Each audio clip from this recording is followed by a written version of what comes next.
Աստծո խաղաղությունը բոլորիս։ Սիրելիներ, այսօր ուզում եմ խոսել մի բանի մասին, որը որ կարծում եմ բոլորիդ սրտերին կկպչի և բոլորիդ շատ դուր կգա։ Տերը օրհնի, որ լսում ես դու այս իմ ձայնագրությունը և փառավորվի եռամեկ Աստված, Հայրը, Որդին և Սուրբ Հոգին, ամեն։ Ես այսօրվա իմ խոսքը վերնագրել եմ այսպես. ոչնչությունը։ Սիրելիս, շատ ու շատ հավատացյալ աստվածապաշտ մարդիկ իրենց բերանից հանում են այս խոսքը, ոչնչություն եմ, հողումոխիր եմ, ես ոչ մի բան եմ, չգիտեմ ինչ, այսպիսի բառեր են հանում իրենց բերաններից, միանգամից ասեմ, որ ես համաձայն չեմ։ Ուրեմն, Սուրբ Հոգին այսպես է մեկնաբանել ինձ համար, հատուկ ինձ համար, հայտնություն եմ ստացել և ուզում եմ սրտանց փոխանցել բոլորիդ։ Ոչնչությունը անօրենն է, ոչնչությունը մարդկային հոգու միակ թշնամի սատանան է,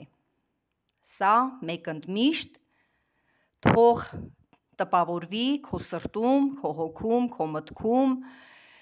և միշտ իմանաս,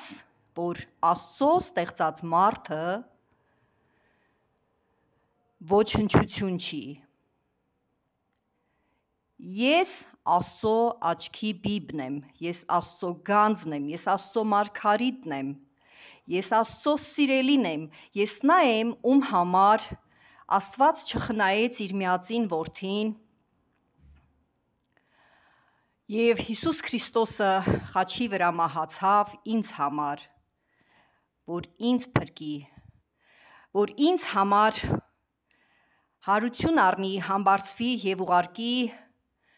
երկնային շնորհքը, երկնային պարգևը, Սուրբ Հոգին, որը որ բնակվում է իմ սրտում և Սուրբ Հոգու միջոցով իմ մարմինը համարվում է Աստծո Սուրբ Տաճարը։ Սիրելիս, ով էլ որ լսում է այս իմ ուղերձը, այս իմ խոսքը, խնդրում եմ ձեզ, ձեր բերաններից ջնջեք, ձեր սրտերից, ձեր մտքերից, ձեր հոգուց, ջնջեք այդ խոսքը, այդ ոչնչություն բառը, որը որ վայել չէ հատկապես աստվածապաշտ մարդուն։ Եվ ուրեմն, ինչու է անօրենը, ինչու է սատանան ոչնչություն։ Ոչնչություն է, որովհետև նա չի կարող իր կարգավիճակը երբևիցե փոխել։ Սատանան հավիտյանս հավիտենից դատապարտված է դժոխքի կրակներին։ Նրա վերջը դժոխքի կրակներում այրվելն է։ Բայց Աստծո ստեղծած մարդը ունի շատ մեծ առավելություն Աստծո աչքի բիբը լինելու, Աստծո գանձը լինելու և Աստծո փրկությանը արժանանալու այդ մեծ ողորմությունը ունի։ Մեր Տերը սիրում է մեզ, Աստված գնահատում է իր ստեղծած ամեն մի մարդուն և Տերը լինելով անսահման համբերություն, անսահման համբերության աղբյուր, մեր Աստվածը այդպիսին է, նա համբերում է յուրաքանչյուր այն մեղավոր մարդկանց ապաշխարությանը սպասելուն, նա մարդ չի, Աստված մարդ չի, որ մեր նման դատի, այսինքն, երբ որ մենք տեսնում ենք մարդկանց մեղավոր վարքերը, մենք շատերս սկսում ենք դատել, ինչու Աստված չի պատժում, կամ չգիտեմ, ավելի վատ խոսքեր հանում այդ մարդկանց հասցեին, կամենալով, որ շուտապույտ տեսնել նրանց դատաստանը։ Մեր Աստված այդպիսին չի, նա համբերում է, նա համբերատար սպասում է իր ստեղծած յուրաքանչյուր մարդու ապաշխարությանը, մինչև այդ մարդկանց վերջին շունչը, մինչև որ հոգին մարմնից զատվելու պահը կգա։ Եվ ուրեմն, վերջում հաստատեմ իմ այս ուղերձը, իմ այս խոսքը, մեկ ընդմիշտ հիշեք, ոչնչությունը անօրենն է, սատանան է, որ չի կարող իր կարգավիճակը փոխել, երբևիցե,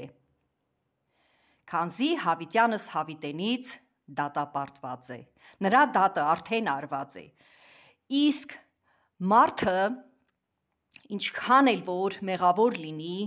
միևնույնն է, Աստված սիրում է իր ստեղծած մարդուն, բոլոր մարդկանց անաչառ սիրում է և սպասում է իր ստեղծած ամեն մի մարդու դարձի գալուն և ապաշխարությանը, և դրա համար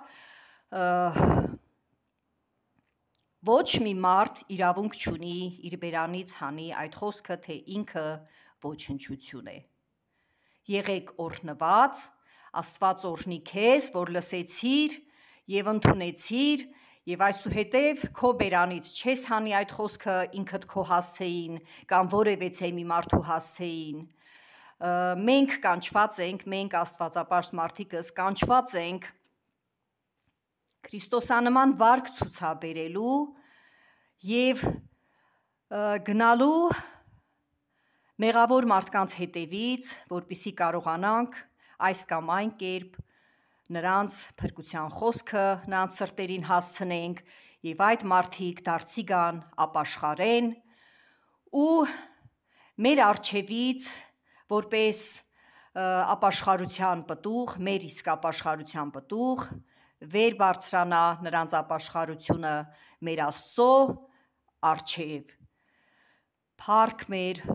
երկնավոր Հորը և Որդուն և Սուրբ Հոգուն, ամեն, ամեն և ամեն։